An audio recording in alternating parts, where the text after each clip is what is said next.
Los caminos del cerebro. Hoy estaremos conversando con una especialista del área del cerebro, puesto que la psiquiatría tiene que ver con las enfermedades que le ocurren al cerebro, pero en la parte intangible, en la parte donde yo no puedo llegar. Como neurocirujano no puedo tratar las enfermedades del psiquiatra, las enfermedades de ese órgano que produce tanto trastorno. Muy buenos días, doctora Lady Batista. Sea usted bienvenida a esta cátedra médica. Buenos días, muchas gracias de verdad por la invitación. Encantada de estar aquí con ustedes y también con la audiencia que les sigue. Vamos a ver qué nos dice la población. Adelante. Buenas. Parece que se cayó. Vamos a ver, doctora. Hoy nosotros vamos a estar conversando y le pedimos a los amigos que quieren compartir con nosotros, opinarnos sobre cátedra médica, sobre los temas que nosotros tratamos cada día, hacerlo a través de líneas telefónicas. En un momento le vamos a dar participación. Doctora Lady Batista, trastorno de ansiedad. ¿Qué es el trastorno de ansiedad? Bien. Sí es muy importante saber cuando estamos hablando de ansiedad que la ansiedad como tal es una condición, una respuesta humana. Cuando estamos hablando de un trastorno estamos hablando justamente de una alteración, ¿no?, que se da en esa base biológica cerebral y que está mediada por neurotransmisores que son como esos mensajeros cerebrales y que generan una respuesta distorsionada del organismo de la persona hacia el temor. Por lo tanto, el trastorno de ansiedad está caracterizado por una condición médica de salud mental donde la persona va a presentar una angustia usualmente anticipada, un temor hacia un peligro que puede ser real y sobredimensionado o puede ser imaginario en el sentido de que no es tangible, no está, pero hay una preocupación constante acerca de que algo malo pueda pasarle o de que una catástrofe pueda ocurrir, lo cual genera síntomas somáticos, o sea, síntomas en mi cuerpo de respuesta a esa ansiedad, pero como tal es una condición médica. Entonces, luego de que tenemos esos síntomas, cuando estamos hablando de un trastorno, de una condición médica, esos síntomas tienen que persistir en el tiempo y tienen que generar una disfunción. Ahí es cuando tenemos por fin el diagnóstico, porque si no lo podemos confundir con un estresor, con la respuesta a un estrés. Pero cuando estamos hablando de condiciones médicas, estamos hablando de cosas que se instalan, ¿no? Aunque yo racionalmente sepa que no está sucediendo algo malo, mi cerebro sigue generando una respuesta de precaución o de peligro frente a algo que no tengo allí. Ha dicho usted, doctora Lady Batista, psiquiatra, hoy en Cátedra Médica, que el trastorno de ansiedad tiene características. Se mantiene en el tiempo. Así es. Y además nos ha dicho, genera disfunción. Produce dificultad para funcionar. Así es. Si somos estudiantes, nos trastorna. Si Claro. trabajamos, nos trastorna con el trabajo. Entonces esas son características que tiene el trastorno de ansiedad. Aparte de los síntomas, sí, tiene que tener esos otros componentes. Persistencia en el tiempo, sin importar lo que yo haga para confrontar esto, se sigue repitiendo, ¿no?, la sintomatología, y luego no me deja funcionar, ¿no? No me deja funcionar de la manera plena, que sé que puedo hacerlo y que lo he hecho, hasta que se empieza a presentar los síntomas de la condición médica. Además de estas dos condiciones que usted señala, doctora Lady Batista, en esta cátedra médica, ¿por qué tiempo, hasta qué tiempo usted puede decir, mira, si una persona tiene esta condición más allá de semanas, de meses, ¿de qué tiempo estamos hablando? Estamos hablando de semanas realmente. Si hay persistencia en el tiempo, la mayor parte de los días, la mayor parte del día, por lo menos por entre 15 días a 3 semanas o un mes, pues entonces ya vamos haciendo los criterios diagnósticos, ya los vamos teniendo. Ok, o sea que tiene que haber una persistencia en el tiempo, tiene que presentarse a lo largo del día, por la mayor parte de los días, entre 15 días a un mes, tiene que estar presentes los síntomas, tiene que estar presente en el tiempo, tiene que persistir todo ese tiempo sin importar que haya un estresor y tiene que generar una alteración en mi funcionamiento. ¿Cuáles son esas sintomatologías que nosotros vamos a encontrar en el trastorno de ansiedad? Están divididos en dos grandes como pilares, ¿no? Está esa estructura del pensamiento, ¿no?, que como ya decíamos es un pensamiento anticipado.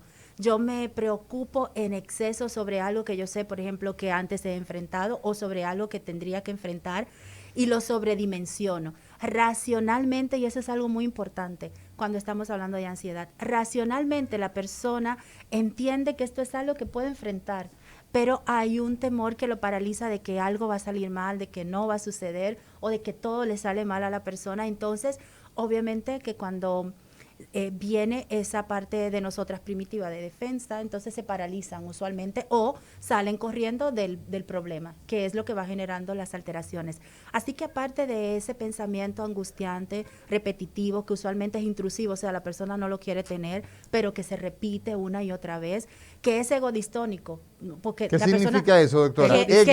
que no lo quiere tener, está en conflicto con su propio yo, o sea, no quiero tener este pensamiento, sin embargo, no se va. Y luego, entonces, está el otro componente, que es la parte que sí quisiéramos que las personas pudieran entender, y es el componente somático, ¿no? Ese componente en el cuerpo. ¿Qué voy a sentir en mi cuerpo? Somático se refiere al cuerpo, a la parte física. O sea lo que físicamente siento. Exacto. Cuando estoy pasando por este tipo de trastornos. ¿Como cuáles síntomas desde el punto de vista somático? Palpitación, o sea, taquicardia, sentir que el corazón se me va a salir por la boca, nudo en aquí, ¿no? Como en la garganta, nudo en la boca del estómago, múltiples malestares gastrointestinales, eso es algo, o sea, como que siempre presente, náuseas, sensación de reflujo, ¿no?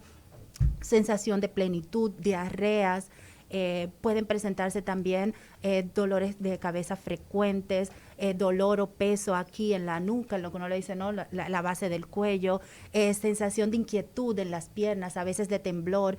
Y esos síntomas pueden irse acrecentando tanto hasta que puedan tener, o sea, la necesidad de ir a una emergencia, porque digo, yo voy a colapsar, que esa es otra parte importante, esa sensación de que en algún momento voy a desplomarme, voy a desmayarme, es algo también muy característico dentro de los síntomas físicos que podemos tener cuando estamos pasando por un evento de ansiedad.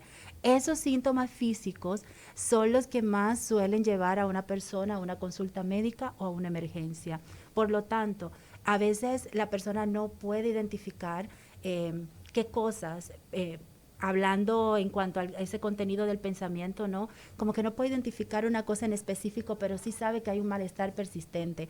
Una persona que consulta a diferentes médicos, que no se encuentra nada a las evaluaciones, o por lo menos lo que se encuentra no justifica los síntomas que estamos sintiendo, es una persona para valorar con respecto al tema ansioso. Usted nos ha dicho, doctora Lady Batista, psiquiatra, hoy en Cátedra Médica, que este trastorno, conocido como trastorno de ansiedad, está mediado por un desequilibrio de unas sustancias que tenemos en el sistema nervioso. Imagínese usted, amigo que nos está siguiendo, de unos juguitos, de unos líquidos, por decirlo de manera que sea entendible para usted, que nosotros le llamamos a esos líquidos neurotransmisores. ¿Cuáles son esos neurotransmisores que se encuentran alterados en el trastorno de la ansiedad? Primariamente, y sobre todo para que dentro de esos síntomas somáticos o físicos, está la noradrenalina, también la serotonina, porque el trastorno de ansiedad y el trastorno del estado del ánimo depresivo son como primas hermanas. Intervienen básicamente los mismos neurotransmisores en la génesis de una y otra, pero en el caso de la ansiedad, la noradrenalina está bastante como que toma primordial papel, entonces es por eso que tenemos tantos síntomas físicos, pero realmente una persona en medio de un trastorno de ansiedad no puede tampoco decir que estoy siendo feliz y plena, así que siempre va a haber un poco de sintomatología de ánimo, y por eso la serotonina también está allí alterada. Okay. Doctora, usted mencionaba que muchos de los pacientes que sufren de este trastorno llegan a consulta porque ya han sentido, ya han tenido síntomas físicos. ¿Quiere decir esto que llegan en una etapa en la que la ansiedad está ya un poco avanzada? Sí, la verdad es que sí, porque como les digo, realmente la persona está sintiendo, ¿no?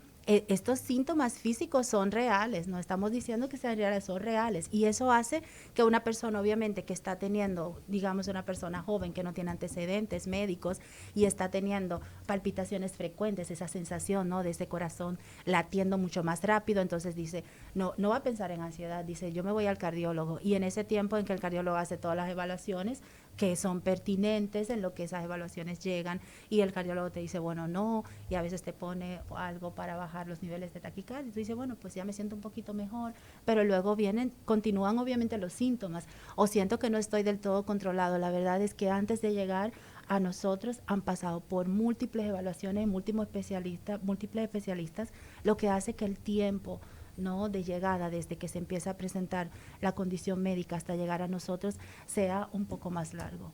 Cuando hablamos del trastorno de ansiedad, el sueño, ¿cómo se altera en este tipo de condición? ¿Hay alguna alteración en el patrón del sueño o no? Sí, usualmente lo más frecuente es que sea insomnio, porque obviamente si yo tengo la preocupación de que algo malo me vaya a pasar, si estoy teniendo síntomas físicos de mayor intensidad y tenga temor de que me pueda dar, por ejemplo, un ataque cardíaco, ¿no?, o algo, porque es lo que vamos a relacionar cuando sentimos que el corazón va como desbocado en cuanto a sus latidos. Entonces el sueño se altera porque yo tengo temor de que me pase algo mientras duermo, ¿no? Pero también puede pasar que todo el tiempo haya como un cansancio, esa disminución a la energía que puede haber por el mismo agotamiento que provocan los síntomas, y a veces lo que la persona pasa es que se la pasa durmiendo, ¿no? Como que tengo un sueño eterno, aunque duerma, no descanse. O sea que puede pasar ambas cosas, que sea hipersomnia o que sea insomnio, pero lo más frecuente es que sea una alteración del patrón del sueño en cuanto a la dilatación del sueño, o sea, de poder conciliarlo o de mantenerlo. El insomnio es usualmente más frecuente. ¿En quién es más frecuente el trastorno de ansiedad? ¿En hombres, en mujeres? Mira, si nos vamos a las estadísticas puras, obviamente que va a ser las mujeres, pero ahí vamos a hacer un alto. Sabía, ¿Por qué? yo sabía. ¿Por qué usted sabía? Yo lo pregunté por preguntar, pero yo sabía.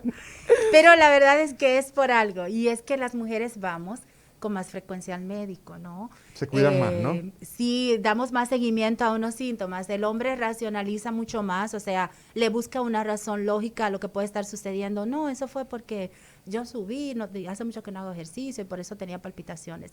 Y luego está ese tema con respecto a esa parte del cerebro intangible de la que estamos hablando, que al alterarse provoca condiciones médicas, y es que usualmente las condiciones que tienen que ver con el ánimo, con la ansiedad, lo que nosotros recibimos de retroalimentación de las personas que nos rodean, que son nuestro apoyo, es pon de tu parte, ponte fuerte. Y obviamente para el hombre también lleva esa presión social de no sea tan blandito, y que eso, y que tú con taquicardia, tú no sufres de nada, y qué tanto malestar es, qué tanta visita al médico, y de verdad eso retrasa. Pero eso es lo que hace que la proporción sea mayor en cuanto al diagnóstico y al tratamiento y al seguimiento sea mayor en mujeres, realmente se ve más frecuente. Doctora, pero eso interviene, ¿eh? Usted ha mencionado, dentro de la definición de ansiedad y todo lo demás, ha mencionado el temor, el miedo. Hay mucha gente que utiliza el término de estoy ansioso, así, me siento ansiosa. De forma banal. Exacto. ¿Cómo puede una persona diferenciar entre estoy sufriendo un trastorno de ansiedad o simplemente estoy manejando mucho estrés o tengo miedo, o estoy inquieto, temor, me siento inquieto por una situación que tiene sentido? Me va a dejar, por ejemplo, el avión. Exacto. Y entonces estoy intranquilo. Estoy nervioso. ¿Verdad? Sí. O me pueden votar porque estoy llegando tarde, por ejemplo, me pueden votar de mi trabajo, estoy llegando tarde por una situación familiar y entonces, o sea, ¿cuál es el límite? ¿Cómo se ¿no? diferencia eso? Lo primero que usualmente cuando llegan a la consulta nos dice, yo soy nervioso, ¿no? Entonces todo lo atajan ahí. ¿No? Claro, sí, todo lo atajan ahí. Pero la verdad es que hay diferencias. Primero, como hablábamos al principio, la ansiedad es una respuesta humana, ¿no? El estrés, el miedo, son emociones. Ahora, ¿qué pasa? Con el miedo y con el estrés estamos hablando de respuesta a un estímulo, ¿está bien? A un estresor identificado, como lo que decía. el temor o el miedo o el estrés que me puede causar el espacio laboral porque tengo conflictos con mi jefe, porque Recursos Humanos me dio una notificación, ¿no? Hay un estresor identificado cuando yo tengo una respuesta tensional o de temor, que es una sensación molesta o desagradable frente a algo que yo estoy pasando, viviendo, sintiendo, experimentando. Pero cuando hablamos de ansiedad, hablamos de la respuesta que tiene el organismo frente a eventos que pueden estar allí frente a mí, por ejemplo, que me vayan a atacar. ¿Qué pasa cuando estamos hablando de trastorno de ansiedad? Ya el evento pasó, pero el estímulo continúa. Quiere decir que sigue el temor a que me pase, ¿ok? Que persiste la sintomatología física asociada a ese evento que ya pasó, que yo racionalmente sé que el evento ya pasó, que estoy bien, que no me ha pasado nada, que estoy tomando las medidas de seguridad. Sin embargo, la respuesta de temor, de preocupación excesiva, anticipada, de evitación, no quiero pasar por esa esquina, empiezo a salir menos por el temor a que me vuelva a ocurrir, ¿no? O sea, eso ya va generando las características de una respuesta ansiosa o de un trastorno de ansiedad y de no una respuesta estresante ante el estímulo que está sucediendo o el temor frente a ese estímulo o factor estresante que está sucediendo. Ahí van más que nada las diferencias, ¿no? El estrés y el miedo son respuestas que damos tensionales y de malestar frente a factores estresantes que pudiéramos estar cursando. Y la ansiedad es un trastorno o una condición que persiste, una respuesta emocional que persiste aún cuando no haya un estresor allí. Entonces, si yo noto que persiste esa sensación, que eso no desaparece, aún no esté yo en una situación de riesgo, ¿qué debo hacer? Hay que buscar ayuda. Lo primero es que tenemos que quitar ese mito de que si esto yo me lo voy a quitar solo. ¿Está bien? Hay que de que eso va a pasar así porque va a pasar. De que yo lo que tengo que ponerme más fuerte, más positivo, no tiene nada que ver con eso. De hecho, las personas que están pasando por trastornos de ansiedad o trastornos del estado del ánimo son personas súper fuertes. Tienen que hacer lo mismo que cada uno de los seres humanos que les rodean, aún sintiendo que llevan un peso súper terrible. Tienen que vencer cada día ese temor que le produce la condición médica para salir a hacer sus ocupaciones. Así que no estamos hablando de fortaleza, estamos hablando de condiciones médicas. Y en esa parte todavía el ser humano no se la puede quitar solo. Hay que buscar ayuda. Señores, hoy hablamos con la doctora Lady Batista, psiquiatra. Ella, pues, aborda el tema en Cátedra Médica de Trastorno de Ansiedad. En este momento nos vamos a una pausa y cuando regresemos nosotros queremos que ustedes y nosotros empecemos a comunicarnos al 809-682-9850. Hoy hablamos de trastornos de ansiedad. Cátedra Médica, porque la salud merece respeto.